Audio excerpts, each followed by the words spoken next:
Drug discovery is a brutal business. It can take over a decade and cost billions of dollars to bring a single new medication to market, and the vast majority of promising candidates fail along the way.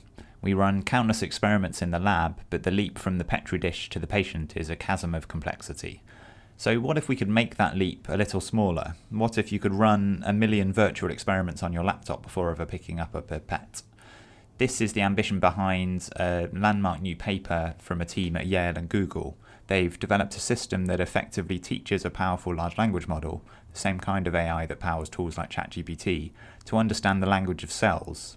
The result is a new 27 billion parameter foundation model for biology they call cell-to-sentence scale 27b, or C2S scale, built upon Google's Gemma family of open models.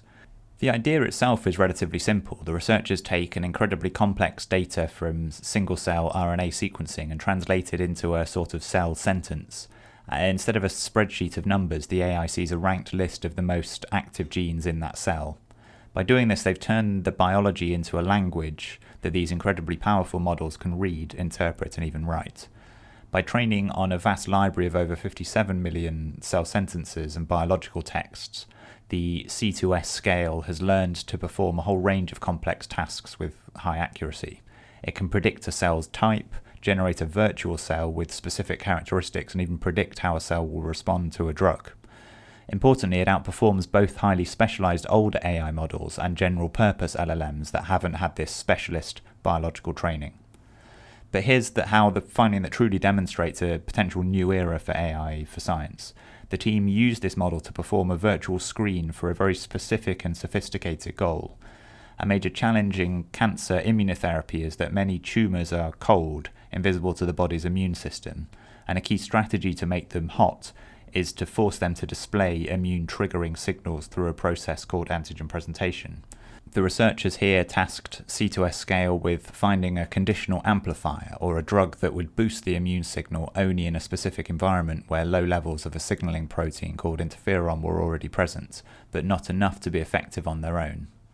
The model sifted through over 4,000 drugs in a dual-context virtual screen and flagged one, a kinase inhibitor called silmetasertib, but it came with a critical caveat. The model predicted it would only work in that very specific immune context positive setting. This was a novel idea. Inhibiting this specific kinase, CK2, with silmetasertib had not previously been reported in scientific literature to enhance antigen presentation, and it shows that the model wasn't just repeating previously known facts, but generating new testable hypotheses. They then took that prediction to a real-world lab and tested it on human neuroendocrine cells, a cell type that AI had never seen before. And the model was correct. Silmetasertib alone had no effect on antigen presentation. A low dose of interferon alone only had a modest effect, but treating the cells with both silmetasertib and low-dose interferon produced a marked synergistic amplification, increasing antigen presentation by roughly 50%.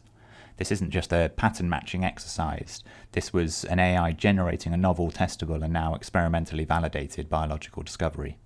So it's a really interesting piece of work. The AI model correctly identified that the presence of interferon was key. But I guess ultimately a patient is the ultimately complex context. Their body contains a dizzying mix of the tumour microenvironment, immune status, comorbidities, and drug metabolism. Success in a dish doesn't necessarily guarantee success in a person, but it's a really exciting, encouraging start. So the bridge to clinical impact would be needing to enrich that context. The authors have already proven the model can handle multiple data types, cell sentences, and scientific papers. Important next steps would be to start feeding it clinical grade data like anonymized electronic health records, pathology reports, imaging data, and the outcomes of clinical trials. We need to evolve these sorts of models tasked from predicting the effect of drug Y on cell X to predict the outcome for patient Z on this immunotherapy regime. It'll be really interesting, for example, to see some retrospective validation. Can the model take the data from a completed clinical trial, say pre-treatment biopsies or something like that, and correctly identify which patients respond and which don't to a treatment given in a trial? If it can successfully predict the past in a complex clinical setting, we can start to trust the predictions about the future with more certainty, and that would be a useful feedback signal itself on when the models are ready to take forward to prospective clinical trials. So C2S scale feels like a bit of a paradigm shift. We're moving beyond niche single-purpose AI tools towards kind of more foundational models for biology.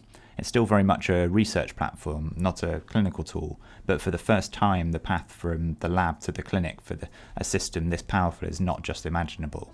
And there's multiple steps to bringing a drug to market, but even if one of those steps can be rapidly sped up, then it's really important innovation to see.